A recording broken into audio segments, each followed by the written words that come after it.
उसके पास खुशी नहीं होती। जो बेईमान और झूठे होते हैं वे कभी दुखी नहीं होते। जो ईमानदार और सच्चा होते हैं, क्योंकि फरेब दिल में है और आंखों में प्यार, तो कैसे होगा जनता के विकास का सच्चा सत्कार। नमस्कार, आप देख रहे हैं मेरा भारत मीडिया और मैं हूं रमाकांत सिंह। हर खबर आपके साथ, आपके हाथ रुक कर लेते हैं आज की चुनावी दंगल की। लोकसभा चुनाव 2024 के बिहार के पहले चरण में 4 सीटों के लिए 19 अप्रैल को मतदान हो चुका है। बिहार में लोकसभा की कुल 40 सीटें हैं और इन सभी सीटों पर 7 चरण में मतदान होना है। बिहार में ऐसा दिखाई देता है कि यहाँ किसी भी एक पार्टी के पक्ष में लहर जैसी कोई बात नहीं है और ऐसा भावनात्मक मुद्दा भी नहीं दिखता जिससे वोटरों का ध्यान अपनी ओर खींचा हो। बिहार के चुनाव परिणाम बनाने वाली केंद्र में सरकार पर भी इसका असर होगा। वोटरों की प्रतिक्रिया अलग अलग देखने और सुनने को मिलती है। कुछ लोग कहते हैं कि एनडीए गठबंधन चुनाव में जीत हासिल करेगा क्योंकि राज्य में सरकार चला रही है। कुछ लोग मुकाबला कड़ा मानते हैं, जबकि कुछ लोग उलटफेर की बात करते हैं। कुछ लोग मोदी सरकार से सहमत हैं तो कुछ लोग अपने पत्ते नहीं खोलते।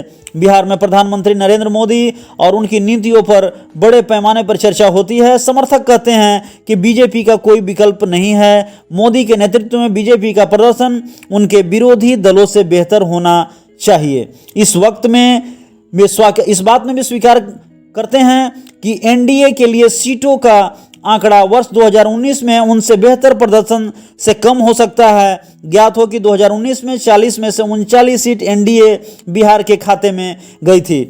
तेजस्वी के समर्थन में यादव मतदाता के आने से भी एक उमंग आई है।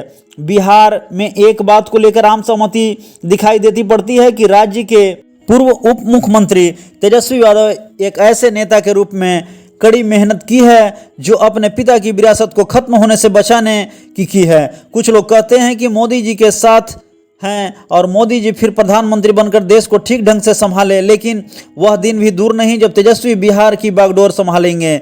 बहरहाल यह तो आने वाला वक्त ही बताएगा।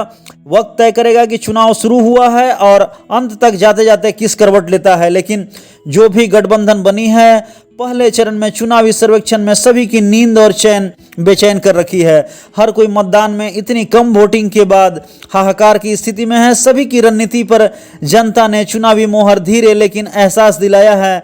वे नेताओं को जोर का झटका धीरे से देना चाहते हैं कि जब वे सांसद बने तो जनता का ख्याल अपने दिलो दिमाग पर हमेशा बैठाए रखे। क्षेत्र को ठीक ढंग से पढ़ें, जहां विकास की किरण धीमी है वहां पहले पहुंचाएं, ताकि लोग वोटिंग के महत्व को समझें, अपने नेता को आंखों का तारा बनाएं। नहीं तो जनता जनार्दन है, जनता सब जानती है, सब पहचानती है समय को।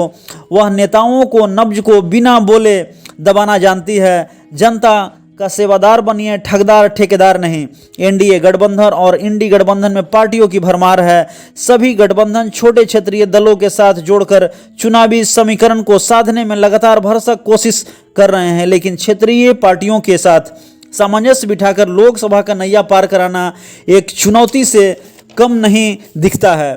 बिहार के लोकसभा चुनाव में औरंगाबाद के सीट पर चर्चाएं काफ़ी अहम है, और हो भी क्यों नहीं, क्योंकि प्रत्याशियों की नींद जो है वो हराम है। क्योंकि यह एक ऐतिहासिक सीट है जहां पर आज़ादी के बाद से अब तक हुए चुनाव में लगातार राजपूत उम्मीदवार ही जनता के चहेते बने हुए हैं। चाहे वह किसी भी गठबंधन का उम्मीदवार होकर क्यों ना पार्टी से खड़ा होकर जीते हों। इस बार मुकाबला एनडीए से सुशील कुमार सिंह और इंडी से अभय कुशवाहा के बीच हुआ, जिसमें वोटरों ने पहले चरण में 19 अप्रैल को अपने मताधिकार का प्रयोग कर अपनी किस्मत का ताला ईवीएम में कैद कर रखा है। एक और मुकाबला कठिन, अनुभवी और रणनीति बनाने में माहिर प्रधानमंत्री मोदी के सेवक राजपूत उम्मीदवार सुशील कुमार सिंह, जो एनडीए से प्रत्याशी हैं, जो कठिन से कठिन चुनौती को बेहद ही आसान बनाने की कला में माहिर हैं और जीत उनकी कदम चूमती है। जनता में पकड़ लाजवाब है, यही उनकी वोटिंग का सबसे बड़ा राज है। वहीं इंडी गठबंधन से काफ़ी माथापच्ची के बाद जदयू के अभय कुशवाहा को राजद से टिकट देकर चुनावी बिगुल में एक ट्विस्ट दिया गया। राजपूत उम्मीदवार का मुकाबला कुशवाहा संग होगा, यह तय हुआ।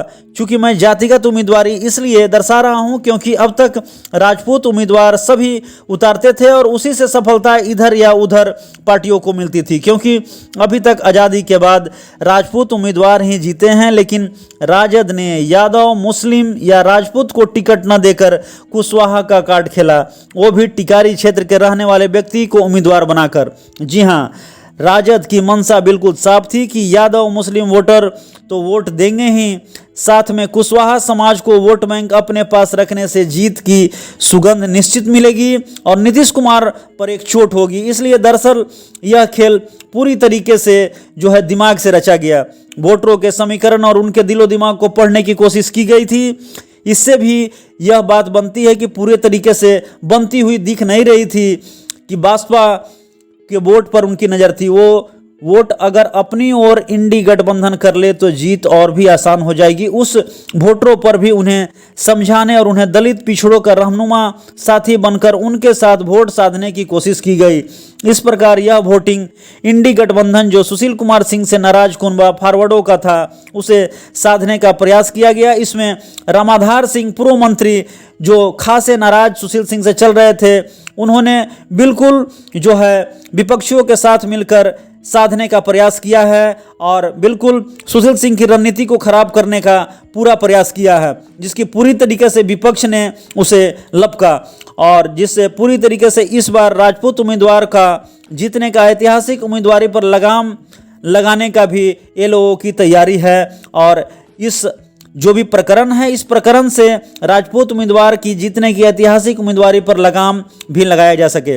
वहीं दूसरी ओर एनडीए गठबंधन कुशवाहा उम्मीदवार से मुकाबला पर सुशील कुमार सिंह के पक्ष मजबूत हुआ। वहीं दूसरी तरफ कांग्रेस के उम्मीदवार निखिल सिंह को अंत समय में टिकट न देकर राजद उम्मीदवार कुशवाहा को टिकट दिए जाने से कितने कांग्रेसी नाराज दिखे, उसका भी असर इस चुनाव में देखने को मिला, जिससे अधिकतर कांग्रेसी भाजपा को वोटिंग करते दिखे तो कुछ राजद को, तो कुछ वोटिंग में रुचि काफ़ी सुस्त रखे। इन सब का फायदा एनडीए को तो होता प्रतीत हो रहा है। फिर एक वाकया चिराग पासवान की मां को गाली देने का मामला तुल पकड़ा, जिसने पासवान समाज की ही नहीं बल्कि काफ़ी लोग की चर्चा इस चुनावी गलियारे में तेज होती दिखी कि कहीं जंगल राज का यह एंट्री तो नहीं हो जाएगा।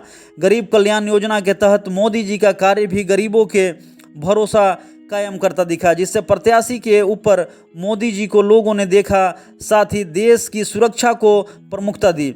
अत्यधिक गर्मी और उत्साह में कमी के कारण महज 50% से कम वोटिंग इस बार औरंगाबाद में दिखा। जिला प्रशासन, चुनाव आयोग और पार्टी के कार्यकर्ता लोगों में जागरूकता ज़्यादा बढ़ा पाने में काफ़ी विफल रहे और अब उन्हें 7वें चरण में इस चुनौती के रूप में, इस मिशन में गति लाना होगा, नहीं तो वोटरों में ऐसी सुस्ती और उत्साह में कमी कहीं देश को अंधेरे में न डाल दे। यानी चुनावी वोटिंग के बाद मतदाता किस प्रकार से उसका सही आकलन, सही प्रतिनिधित्व यानी अपने प्रतिनिधि का सही चुनाव करेंगे, यह प्रतिनिधित्व लोकसभा में कराएगी, यह देखने वाली बात होगी। जनता जागरूक है, जनता सब जानती है कि उसे किन मुद्दों पर कैसे प्रतिनिधि चुनकर नेता का चुनाव करना है और आने वाला 5 सालों में उसका भविष्य निर्धारित कौन कैसे करेगा। बहरहाल यह तो आने वाला वक्त ही तय करेगा, जब 4 जून को ईवीएम का दरवाज़ा खुलेगा और चुनावी गलियारों में जो कार्यकर्ता ने अपना समर्थन पार्टियों के प्रति भरी है, किसकी किस्मत खुलती है और कौन होता है पस्त। गठबंधन के खेल में एनडीए और इंडी का जद्दोजहद जारी है।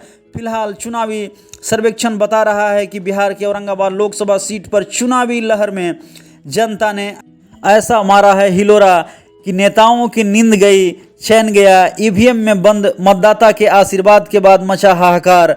लोकसभा चुनाव 2024 में अब की बार तो हो जाइए तैयार, सभी को 4 जून का होगा बेहद खुशनुमा इंतजार। फिलहाल इस खबर में इतना ही। तो देश दुनिया की खबर से जुड़े रहने के लिए देखते रहें मेरा भारत मीडिया। हर खबर आपके साथ, आपके हाथ। तो मस्त रहिए, स्वस्थ रहिए।